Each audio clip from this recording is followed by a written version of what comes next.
Hi friends, আসসালামু আলাইকুম। চলে এলাম তোমাদের মাঝে 2-3 পদের ভর্তা নিয়ে। যখন তরকারি খেতে একঘেয়েমি চলে আসে তখন এইভাবে 2-3 পদের ভর্তা বানিয়ে ধোয়া ওঠা গরম ভাতের সাথে খাবে, দেখবে মন প্রাণ সব ভরে যাবে। আমার মতো কারা কারা এভাবে ভর্তা দিয়ে ভাত খেতে পছন্দ করো কমেন্ট করে জানিও। এখানে আমি মরিচ, পেঁয়াজ, লবণ, বেশি করে সরিষার তেল দিয়ে খুব ভালোভাবে চটকিয়ে নিয়েছি। আর আগে থেকে সিদ্ধ করে রাখা কচুরমুখিগুলো দিয়ে সুন্দরভাবে একটা কচুরমুখির ভর্তা বানিয়ে নিয়েছি। দেখো ফ্রেন্ডস, কতটা পারফেক্ট হয়েছে ভর্তাটা, কি সুন্দর লাগছে দেখতে, তাই না ফ্রেন্ডস?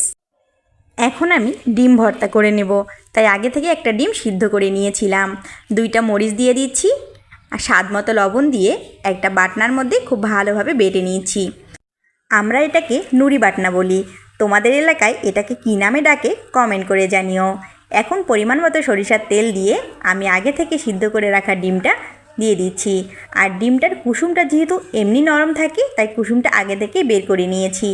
সাদা অংশটা শক্ত থাকে তাই সাদা অংশটা নোড়া দিয়ে খুব ভালোভাবে পিষিয়ে নিচ্ছি। যখন হয়ে যাবে তখন সবগুলোকে একসঙ্গে মিশিয়ে নিচ্ছি। এবার আমি পেঁয়াজ দিয়ে বেশি করে সরিষার তেল দিয়ে আলতোভাবে মেখে নিয়ে উঠিয়ে নিচ্ছি। এভাবে ডিম ভর্তা করে খেতে কে কে পছন্দ করো কমেন্ট করে জানিও। কেমন লাগলো ফ্রেন্ডস আজকে ভর্তা রেসিপিটা? ভালো লাগলে বেশি বেশি করে শেয়ার করে দিও আর আমার ফেসবুক পেজটাকে ফলো করে পাশে থাকিও। এরকম নিত্য নতুন রেসিপিগুলো পেতে আমার ইউটিউব চ্যানেল নূর পাখি রান্নাঘর থেকে ঘুরে আসতে পারো। যদি আমার রেসিপিগুলো ভালো লাগে অবশ্যই আমার ইউটিউব চ্যানেলটাকে সাবস্ক্রাইব করে পাশে থাকবে। এখন আমি আলু ভর্তা করে নেব। ঠিক আগের মতো করে মরিচ ভেঙে নিয়েছি, পেঁয়াজ দিয়ে দিয়েছি আর হলো স্বাদ মতো লবণ দিয়ে বেশি করে সরিষার তেল দিয়ে খুব ভালোভাবে চটকিয়ে নিয়েছি।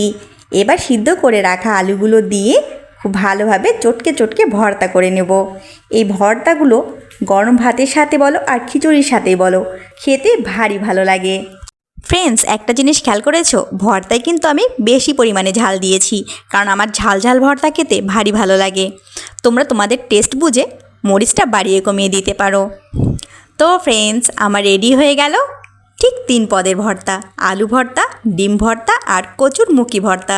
কেমন লাগছে দেখো তো ফ্রেন্ডস, ভর্তার আইটেমগুলো কতটা ভালো লাগছে তাই না? মনে হচ্ছে এখনই ভাত খেয়ে নিব এই ভর্তা দেখে। তো ফ্রেন্ডস, আজ এই পর্যন্তই। আগামীতে দেখা হবে নতুন কোনো রেসিপি নিয়ে।